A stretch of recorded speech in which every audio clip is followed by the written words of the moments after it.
And we're back, ladies So and the gentlemen. We support, are back for game two here for DoV Nightfall versus Seven Men after a really exciting game one here where DoV Nightfall managed to pick up the win with a really well executed Tristana, protect the Tristana composition for themselves here. And heading into game two, we've got some changes here for the rosters. It's going to be Seven Men on the blue side, and in the top lane, it's still going to be top lane sucks, but Muxtar NY moving from the ADC position to the jungle position here for game two. Our pal is going to continue in the mid lane. And for the ADC position, it's going to be the Ascendant moving up from the support role. Brian 2055 going to be the new support here for game two. And I forgot to mention, I am Random Minion Caster, and alongside me still is Rookter here. And as we get into game two, Rookter, how do you feel about that game one there? yeah, it was definitely interesting. Poison Lynch played the fights like pretty well and really carried through with that. Tristana had the backup, some heavy diving, and it was amazing how much damage actually Mohawk Gaming ended up doing on that Galio in the back end of it, soloing out Munkstar a couple of times as well, and providing a lot of agency for their team so Poison Lynch could get back onto it. Good busher shots back into the end of it as Top Lane Sucks really looked to try and corral his team to victory with that Jax, but couldn't quite just punch the line through. A couple of picks up into the top lane, secured the snowball down, got that inhibitor, and pushed through for the win over to DoV Nightfall. Might not be the same in this game. We do have Brian on this Yuumi and Ezreal, a very safe bot lane. That means that Poison Lynch on this Caitlyn and Swain bot lane. Swain support going to be interesting with that electrocute. Definitely looking forward to seeing how that will go. Trading out the fact that you do have that AP since you've got that AD on the Mohawk Gaming with that talent. Going to see how he roams on the map. Do you think he can fare well into that Mordekaiser? I have no idea. I've not seen Mohawk on this town. I believe this might be the first town we're actually seeing in the summer split. Last season, I think it had been Yasuo only who played it in the mid lane, but certainly not a common pick we've seen. And I am a little concerned that they might have stacked a little bit too much AD on the side of DoV Nightfall. But that being said, Web Hippo on his signature Swain this game, so they will still have plenty of AP damage coming up from the support Swain here. We did see it in mid last game from El Pals. Did extremely well for itself. And I also want to just touch on the bans a little bit here from both teams, because Seven Men adapting really well. First of all, with the change in their players, their champion pool changes a lot. And now their bans as well. They're banning out the Galio from Mohawk. Saw how well he used it. As expected, they banned out the Tristana for Poison Lynch. One of the late game carries there. Poison Lynch able to just hop right over onto that Caitlyn there, which synergizes extremely well with the Swain. We've seen them do the pull into trap CC for like 5 seconds straight sort of composition. Lots of critical hit shots as well. So DoV Nightfall going to be okay giving that one up. And they're banning out the Orange. So Seven Man just adapting and just banning pretty much everything from the last game here for DoV Nightfall. Now, Does Munkstar play Vi as well? They've obviously traded their junglers in. We mentioned in game number one they banned the Vi to pick onto the Lee Sin as well. Whether or not that is a tradable champion between the two players in the jungle. well, Muxer does not play a lot of Vi, but I'm sure he might be able to pick it up if he wanted to, but definitely not one of his known champions. That's so DoV Nightfall not really switching up their bans there very much. So we'll and the Ash also banned against the Ascendant there. That one was more of a Muxstar special a little bit. So that ban again, not necessarily the most efficient ban against the likes of the Ascendant. So Seven Men, like I said, when they changed up their players, it does give them a little bit of advantage. I'm not sure how familiar DoV Nightfall is with some of these players in these roles. They have played them before, but not a ton. So definitely not going to be as experienced with it. And one thing we have to note here is a couple of changes with this patch, which we didn't touch on last game. One of them, of course, being the Yuumi change to Zoomies, the E for the Yuumi there. The mana cost has gone up significantly. It's now a percent of maximum health. That 15% mana cost on that Zoomies is going to be really massive. So Brian going to have to be a bit more careful how he uses his spells. Can't use it as a perma-sustain to keep the Ascendant topped up in lane. Has to use it more defensively now, reactively, to get the max out of it. The other major change is the Conqueror change here. instead of 10 stacks to hit the maximum, it's now 12 stacks to hit what used to be 10 stacks. And not a huge deal for a lot of the champions using it. It's easy to stack those stacks, but Aatrox is one of those champions who will struggle the most to get those 12 stacks. He's a bit more of a caster than he is an auto attack champion, so we'll have a bit more difficulty stacking that. We'll have to see how that works. Ezreal as well. Ezreal does definitely feel the nerf of the 10 to 12. The actual amount of time that he gets that extra healing is definitely diminished from that. I just wanted to bring you back to the draft tier random minicaster.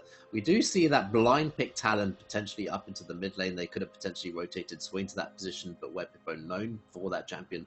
The Mordekaiser is such a smart pick into that. So if he can buy an early Seeker's Arm Guard, really mitigate the fact that Mohawk Gaming wants to be able to try and buy a Tiamat, potentially roam down, get some lethality. That's going to mitigate so much lethality and prevent Mohawk Gaming trying to run rampant around the map. And the Ascendant and Brian playing this as Yuumi, such a safe lane that it's actually quite difficult for Mohawk Gaming to execute a dive onto that unless you get that engage coming out of Webhippo prior to it. Yeah, definitely. As you said, the Mordekaiser is going to be able to negate a lot of the in-lane advantages from that Tau. And then, again, Mohawk's going to have to roam. As you said, the bot lane is going to be kind of hard, but actually having the Assassin to be able to go down, if Webhippo can land a snare, they could potentially burst through all the healing from the Ascendant. And if Brian does not take heal into this game, they will struggle a lot trying to negate the burst coming out. The exhaust instead of heal, usually we see the Yuumis run either exhaust ignite or heal ignite. If he does opt for the exhaust ignite, he's going to have to be on point with those exhausts for Mohawk's roam into the bot lane. And we could potentially see Mohawk just roaming into the jungle, look for kills onto the Kayn as well, onto Mookstar. But certainly he's not going to want to sit in lane at all to deal with Alpel. So we'll have to see how that one goes. Alpel should be able to farm it nicely, and I do believe he is going to take teleport this game as well to try and be able to match some of that roaming, because he certainly doesn't need any combat summoners for himself there in the mid lane. That's already an extremely favorable matchup. And we do have the teams here ready to go. On to Summoner's Rift. Are just almost done loading here, and I do not expect to see real level 1 shenanigans from either of these teams. I mean, DoVN Nightfall has the pull for it, but really no one else to follow up at that level 1, and with that Yuumi for 7 men, they certainly don't want to get a level 1 fight here. So looking like both teams just going to start up defensively for now. And one other thing actually about the Ezreal that I kind of forgot was the nerf to Death's Dance as well. Death's Dance has been a core item on Ezreal's recently. The Iceborne Gauntlet along with the Manamune and then into the Death's Dance there, but that will not be as effective now. It has been nerfed for specifically ranged champions. So the Ascendant on this Ezreal, I'm very curious to see how long it takes for him to scale up and become that monster that we've been used to seeing from Ezreal's now with the Conqueror and Death Dance nerfs. I don't think it's a big deal that Ezreal doesn't get that delayed mitigation on the damage, just because generally he is quite a safe champion, so he's more using it the fact that he won't get burst down with that armor and magic resist, just as a balance comp there. And particularly this will be a very good game for him to go Iceborne Gauntlet into, particularly with Mohawk Gaming going to cut down a lot of that lethality. And he is kind of the target. If you can get all of these champions with that Seeker's Arm Guard stack in there as well, Mookstar going to be playing for that potential Red Kayn too, so going to be difficult for him to be able to find targets into the late game as well. For sure, and especially with such an aggressive front line. You've got the Aatrox, you've got the Kayn, you've got a Mordekaiser. None of these champions will want to stay back and protect the Ascendant there, so having that mobility, having that slow to keep himself safe will be massive for him.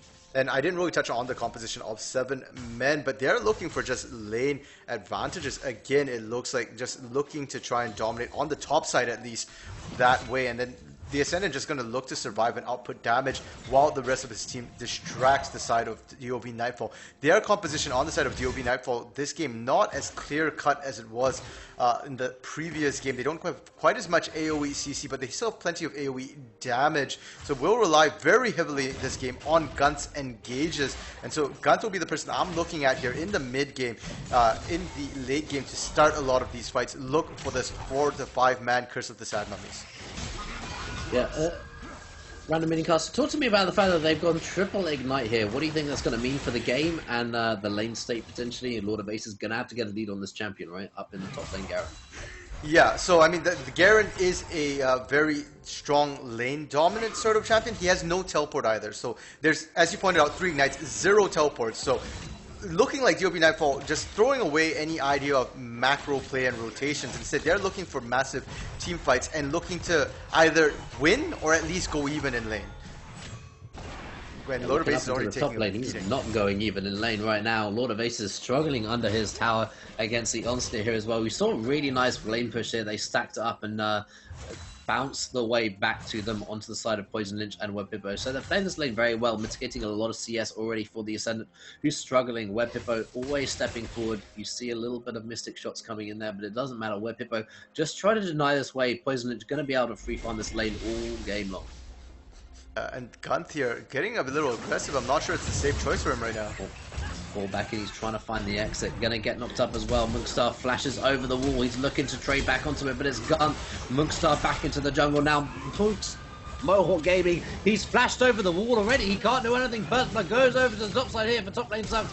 Now the Ignite comes down. Lord of Ace is trying to trade back onto it as well. Top lane Sucks was just trying to run away. Alpal's going to be able to secure that back on there. The healing now comes down. The Ignite is ended and top lane Sucks survives. And it goes 3-0 over to the side of 7-man as they found a standard lead. As Gunth, yet again, we saw him overextending for that blue buff in game number 1. And he's done it in the river as well. And you're asking me, Rookter, what I thought about triple ignites? I think they're going to need it right now in the laning phase to try and go even. I was going to say that each lane has it for a different reason. Top lane for Lord of Aces is because he needs to be able to win that 1v1 against top lane Sucks here. And he tells me he's not feeling as confident on this Garen.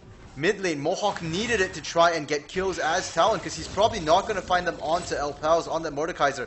Bot lane, Web Hippo wants it for lane dominance and also to cut the healing from Yuumi. We are noticing that Brian did opt to go Exhaust Ignite, not Heal Ignite. So it will be less effective, but still really good to try and cut that healing.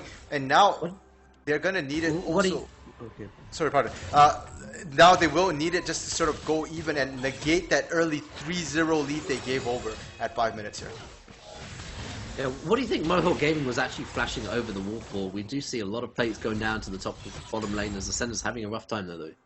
Yeah, I think Mohawk kind of messed up and he already hopped over the wall. The entire pit is considered one wall there, so I think he hopped into the pit and that kind of shafted him trying to get out. And so when El Pals kind of corralled him in there, he had to flash or he had to die.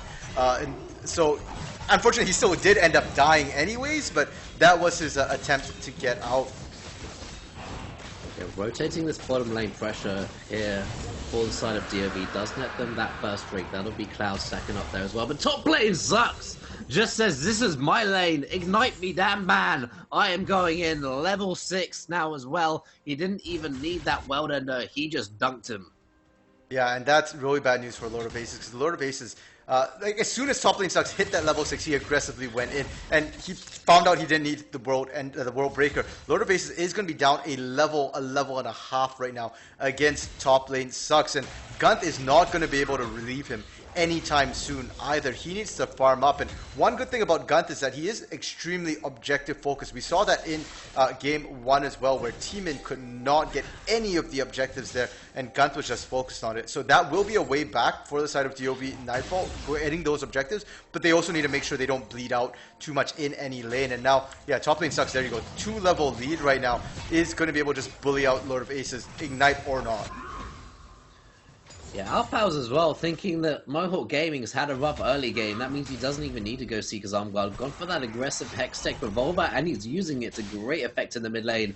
Mohawk Gaming is not having a fun time right now, doesn't have that Tiamat for the wave clear, and he's just bleeding resources in the mid. We're seeing once again the way they just apply pressure onto Mohawk Gaming. In game 1, they stopped Mohawk Gaming from backing for a good 60 seconds. And even here, he did finally get back to base, but we saw Alpal playing aggressively, trying to delay the backs as much as possible, make him miss more CS. And he's going to miss at least one full wave here that's going to run into his turret.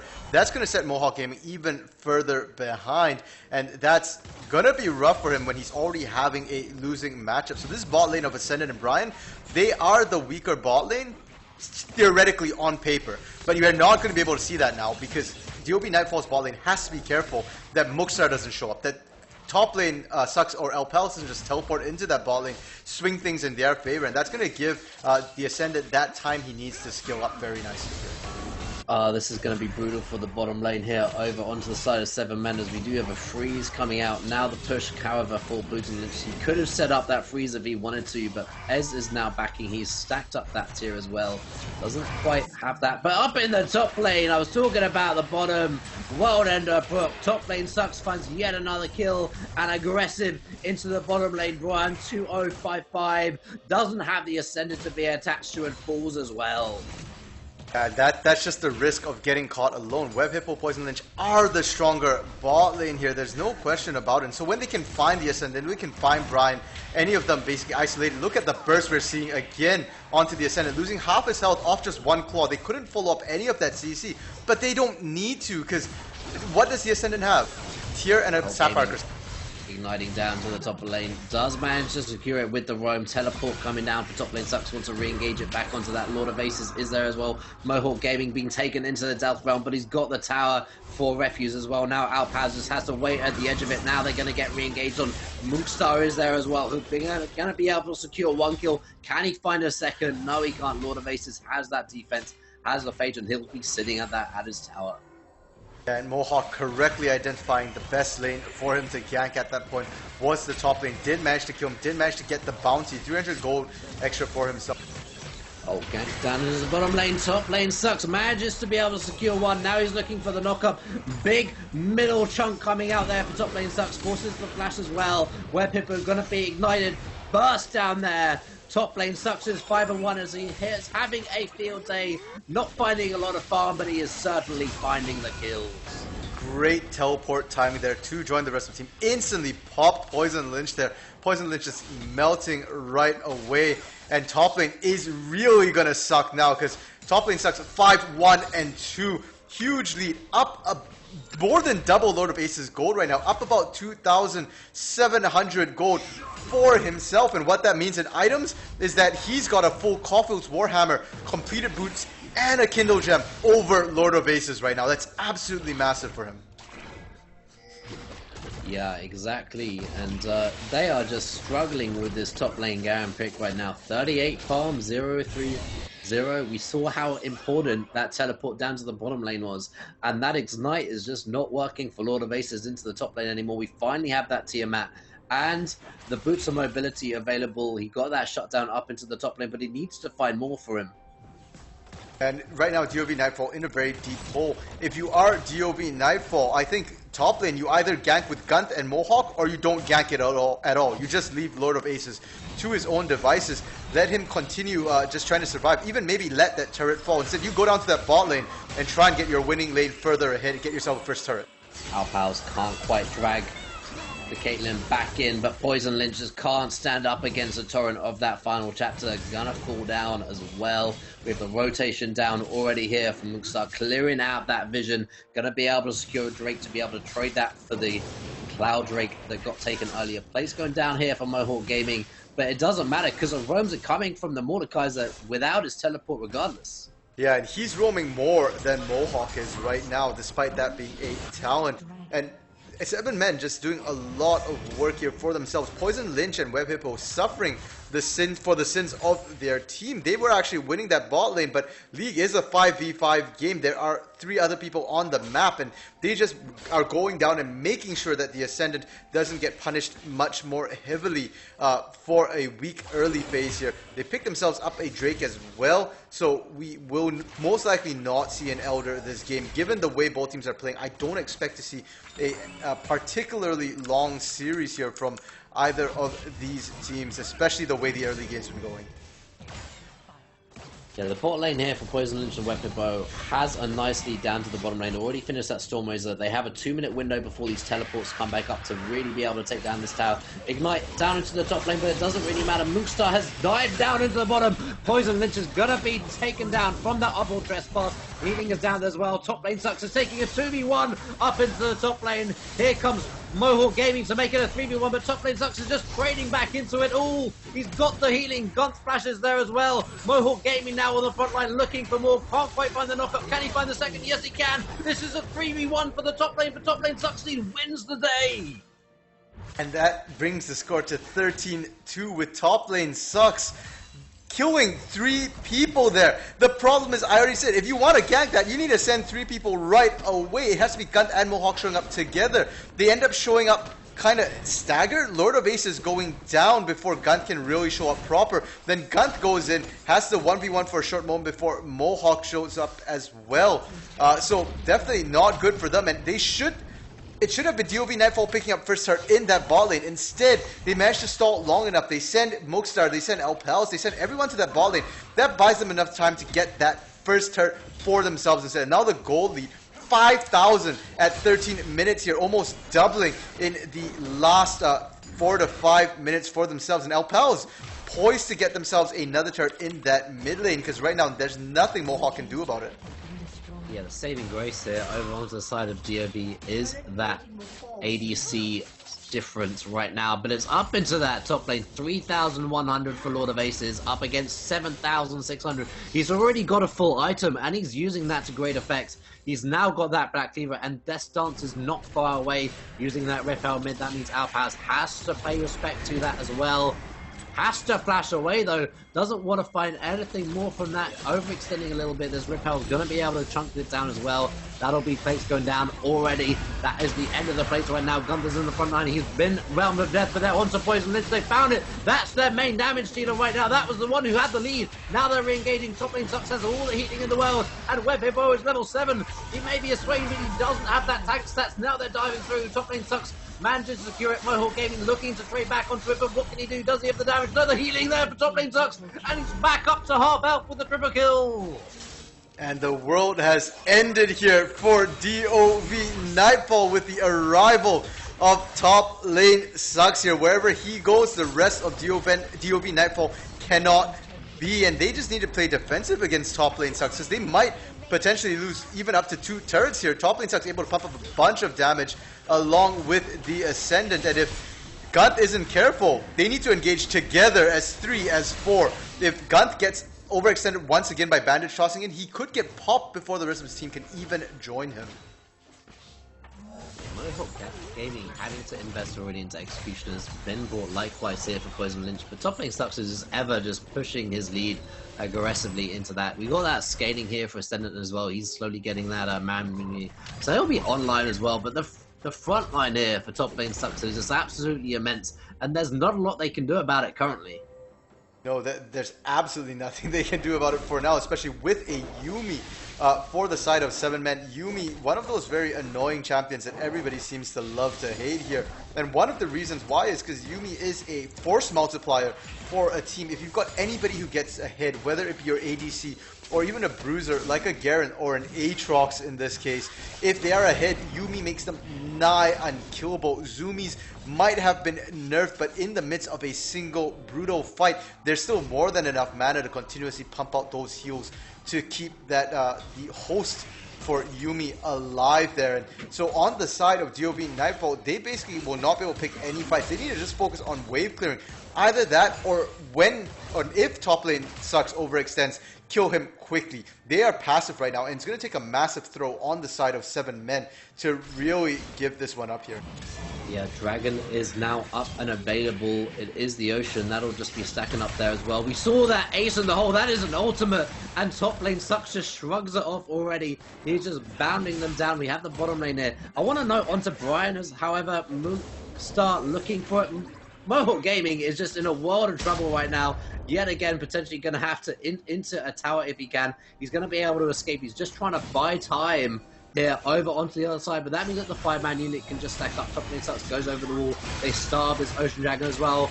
Our pals on the front line. He's going to be melted down. That's wonderful for the side of Gunt. They're managing to re-engage this. Can Gunt get in with that steal? Can they Dragon stack as well? Ace already used. Top lane Sucks is just tanking up all the damage. World End has been booked. Now he's going in. The resets are coming out, and top lane Sucks just can't do anything. Poison Lynch just has to run away, gets exhausted, gets bounded back into top lane Sucks, and he's just on a rampage with Yuumi on his back.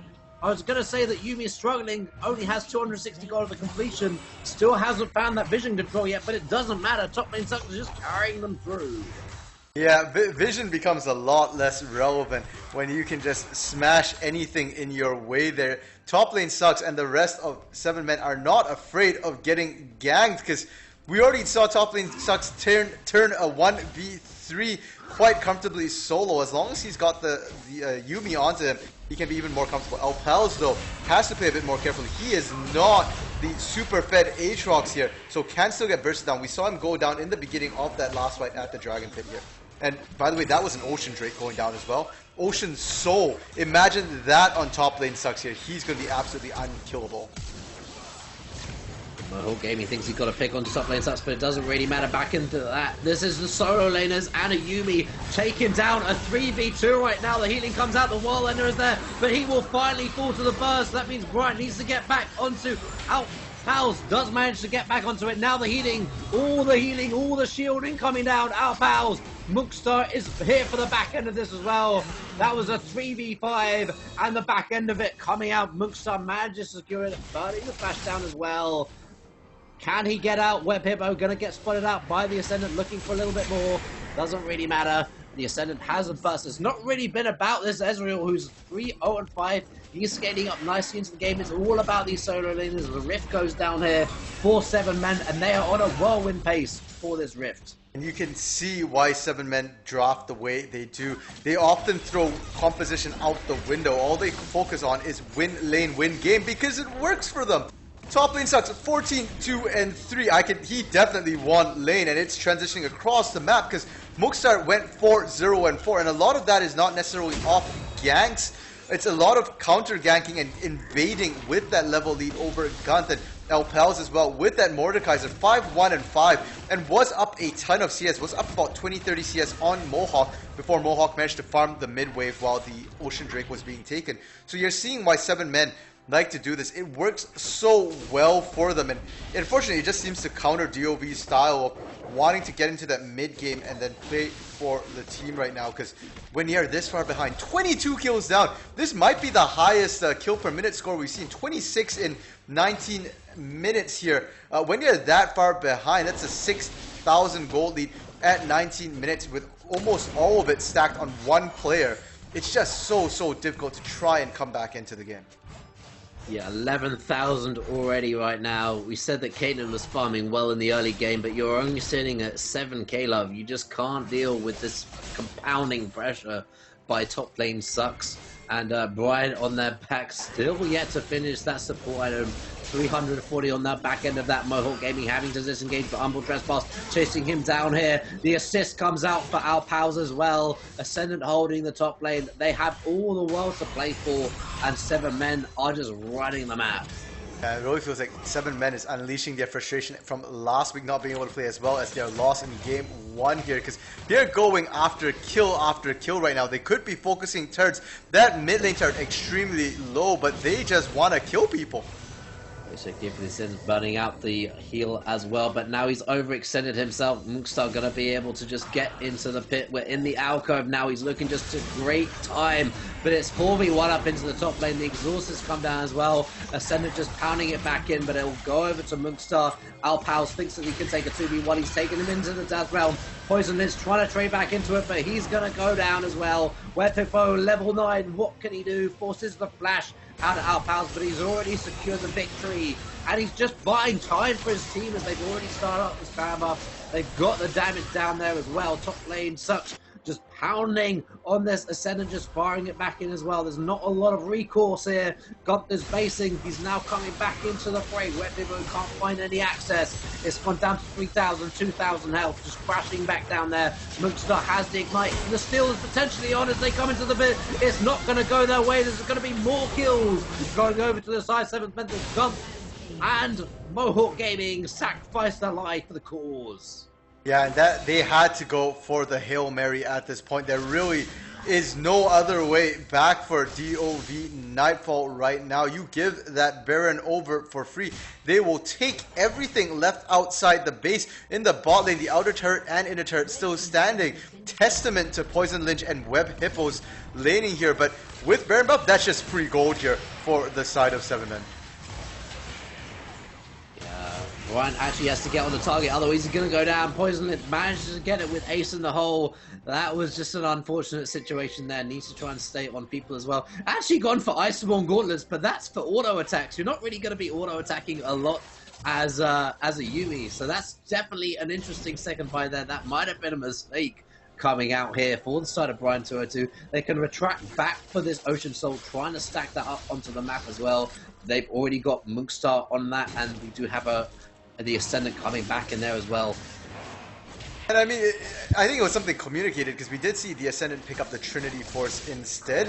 And perhaps that was why Brian ended up dying there. I'm not sure if he already had the Frostborn completed, but the Iceborne completed. But I mean, he can hop off, apply the slow, try and hop back on. The only problem is he has to make sure he doesn't get caught by any CC, or he will get burst down, because that is a very, very squishy cap for now. Now top lane starts going 1v2 once again.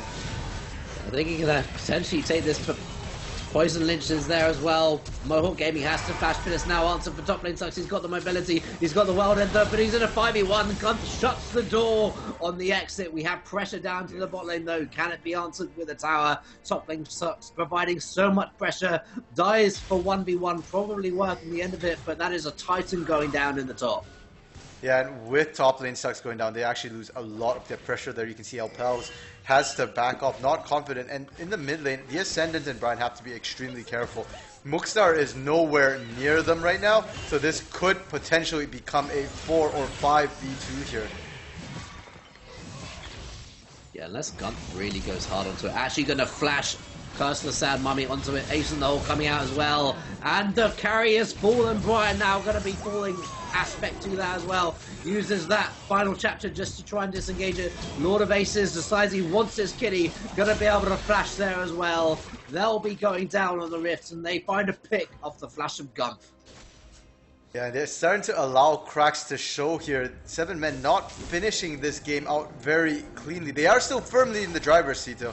Still really, really strong. They just need to decide how they want to close this one up. They did manage to pick up the remaining 2 turrets in the bot lane for a bit more gold as well. But their gold lead right now, 9,000, has not actually grown that much since the previous time that we checked what their gold lead was. And as the game ticks on, that gold lead will mean less and less. So they do need to continue pushing, pressuring, and not just sort of getting stepping off the gas and letting things sit back a little bit.